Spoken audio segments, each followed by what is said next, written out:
ദൈവ തിരുനാമത്തിന് മഹത്വം ഉണ്ടാകട്ടെ. കർത്താവായ യേശു ക്രിസ്തുവിൻ്റെ സ്നേഹം നിറഞ്ഞ നാമത്തിൽ നിങ്ങൾക്ക് ഓരോരുത്തർക്കും എൻ്റെ എളിയ സ്നേഹവന്ദനം. നാം സന്തോഷത്തെക്കുറിച്ചാണ് കുറേ ദിവസങ്ങളായി പഠിച്ചുകൊണ്ടിരിക്കുന്നത്, തിരുവചനത്തിൽ നിന്ന് ധ്യാനിച്ചുകൊണ്ടിരിക്കുന്നത്. സന്തോഷത്തെക്കുറിച്ച് പഠിക്കുവാനല്ല, സന്തോഷം പ്രാപിക്കുകയാണ് വേണ്ടത്, സന്തോഷം അനുഭവിക്കുകയാണ് വേണ്ടത്. നമുക്ക് സന്തോഷം, നാം സന്തോഷിക്കുന്നത് കാണുമ്പോൾ മറ്റുള്ളവർക്ക് സന്തോഷം. ഈ സന്തോഷം ലഭിക്കുമ്പോൾ അങ്ങനെ രണ്ട് ഗുണങ്ങളുണ്ട്. ഒന്ന്, നമുക്ക് തന്നെ വലിയൊരു സംതൃപ്തി, നമുക്ക് തന്നെ വലിയൊരു സന്തോഷം.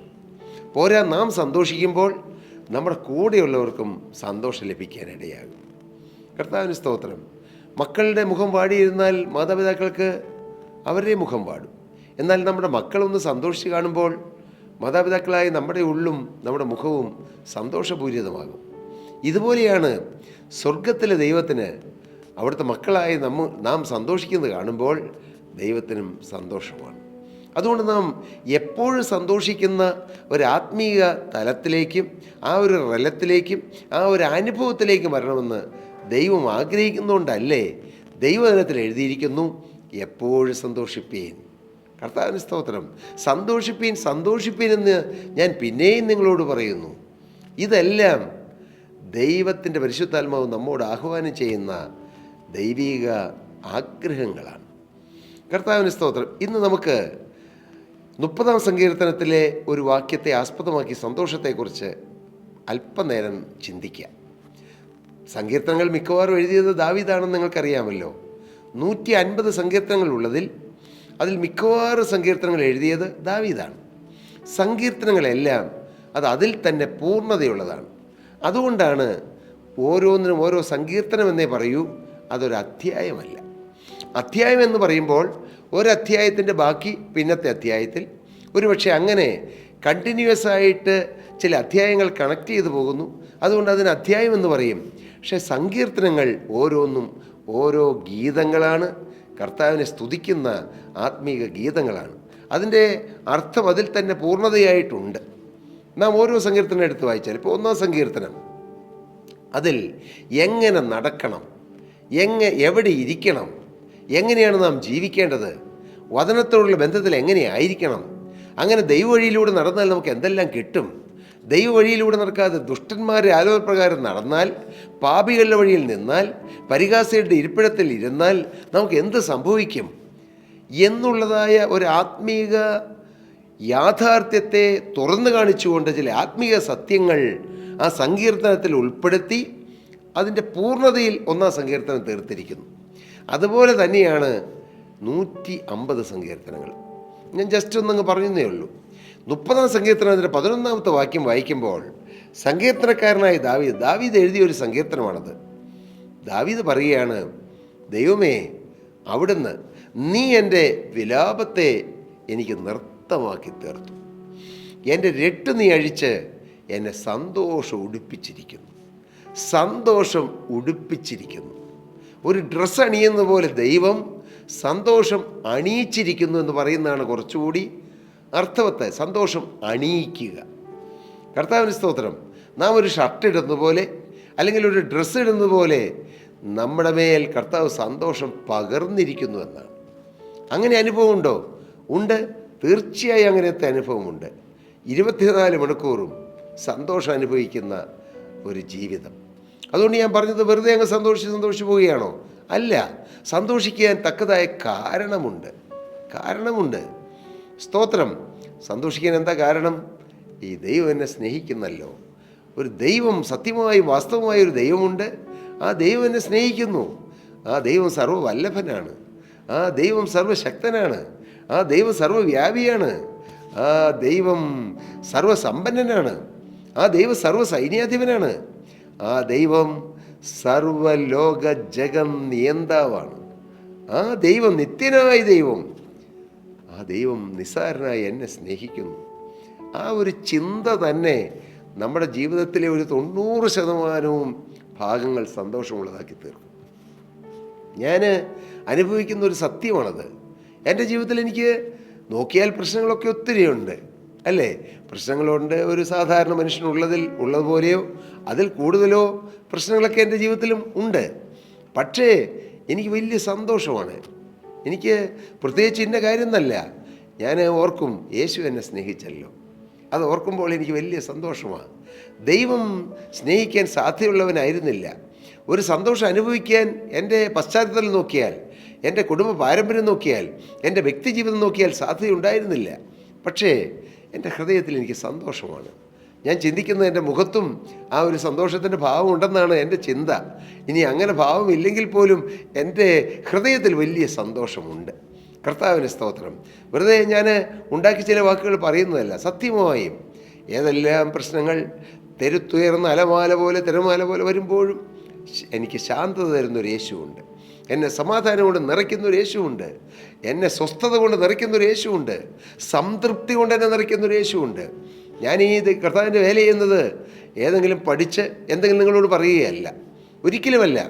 അങ്ങനെ ചെയ്തിട്ട് എനിക്ക് പ്രത്യേകിച്ചൊന്നും കിട്ടാനുമില്ല. എനിക്കറിയാം, ഏതെങ്കിലും ഒരു ബുക്ക് വായിച്ചു, ചില കാര്യങ്ങളൊക്കെ ഒരു മോട്ടിവേഷൻ സ്പീക്കറിനെ പോലെ അത് തെറ്റൊന്നുമാണെന്നല്ല ഞാൻ പറയുന്നത്, അത് നല്ലതാണ്, മോട്ടിവേഷൻ കൊടുക്കുന്നവരുണ്ട്. പക്ഷേ ഞാൻ ഈ ചെയ്യുന്നത് വെറും ഒരു മോട്ടിവേഷൻ ടോക്കല്ല. ഞാൻ ജീവിതത്തിൽ അനുഭവിക്കുന്ന ചില യാഥാർത്ഥ്യങ്ങളും സത്യങ്ങളും കർത്താവ് സ്നേഹിക്കുന്ന മക്കളെ അറിയിക്കുക. ഇതൊരു പകർച്ച പോലെ, ഒരു സന്തോഷത്തിൻ്റെ പകർച്ച പോലെ അനേകരിലേക്ക് പകർന്നു കൊടുക്കുക ദൈവവചനത്തെ അടിസ്ഥാനത്തിൽ. ഇവിടെ ദാവീദ് പറയുകയാണ്, കർത്താവേ, ഒരു കാലത്ത് എൻ്റെ ജീവിതം വിലാപമായിരുന്നു, ദുഃഖമായിരുന്നു, വേദനയായിരുന്നു. ദാവീദിൻ്റെ ജീവിതത്തിലേക്ക് നോക്കിയാൽ ചെറുപ്രായം മുതൽ ദാവീദിൻ്റെ തൊഴിൽ തന്നെ ആടുകളെ നോക്കുന്ന വേല. മലഞ്ചെരുവുകളിലൂടെ, കാട്ടിലൂടെ ഹിംസ്രജീവികളുണ്ട്, വന്യമൃഗങ്ങളുണ്ട്, കരടിയുണ്ട്, സിംഹമുണ്ട്, എല്ലാം ഉള്ളതായ ആ കാട്ടിലൂടെ ഏകനായി കുറേ ആടുകളെ മേയിച്ചുകൊണ്ട് നടക്കുന്നു. വീട്ടിൽ സഹോദരന്മാരിലില്ലാഞ്ഞിട്ടല്ല, തൻ്റെ സ്വന്തം അപ്പനായ ഇശായിക്ക് 8 മക്കളുണ്ട്, 8 മക്കൾ. എന്നാൽ ഇളയവനായ ദാവീദാണ് ആടുകളെ നോക്കാൻ പോകുന്നത്. ഇളയവനായ ദാവീദിൻ്റെ പണി ആടുകളെ നോട്ടം. സാധാരണ നമ്മുടെ നാട്ടിൽ മൂത്ത കുട്ടികളാണ് ഇങ്ങനെയുള്ള പണികളൊക്കെ ചെയ്യുന്നത്. ഇളയ കുഞ്ഞുങ്ങളേക്ക് വരുമ്പോഴേക്കും കുറച്ചുകൂടെ അവരെ ലാളിച്ചും ഓമനിച്ചും വളർത്തി സാധാരണയായി ആ ഇളയ കുഞ്ഞുങ്ങൾക്ക് കൂടുതൽ വിദ്യാഭ്യാസം കൊടുത്ത് കൂടുതൽ ശ്രദ്ധിക്കുന്ന ഒരു കാഴ്ചയാണ് നാം സാധാരണയായി കാണാറുള്ളത്. പക്ഷേ ദാവീദിൻ്റെ ജീവിതത്തിൽ ദാവീദിനെ ഓർക്കുമ്പോൾ അപ്പൻ കാര്യമായി പരിഗണിച്ചതായി കാണുന്നില്ല. ദാവീദിൻ്റെ അമ്മ ദാവീദിനെ പരിഗണിച്ചു, അമ്മയെക്കുറിച്ച് അങ്ങനെ വ്യക്തമായും ദാവീദിനോട് ഇടപെട്ടതായിട്ട് കാണുന്നില്ല. എന്നാൽ ദാവീദിൻ്റെ ചേട്ടന്മാർ ഒട്ടും പരിഗണിച്ചില്ലെന്ന് മാത്രമല്ല, ഇടയ്ക്കെല്ലാം ദാവീദിനെ ദുഃഖിപ്പിക്കുന്നതായ ചില വാക്കുകൾ പ്രയോഗിച്ചതായിട്ട് നമുക്ക് തിരുവചനത്തിൽ വായിക്കാൻ കഴിയും. കർത്താവിന് സ്തോത്രം.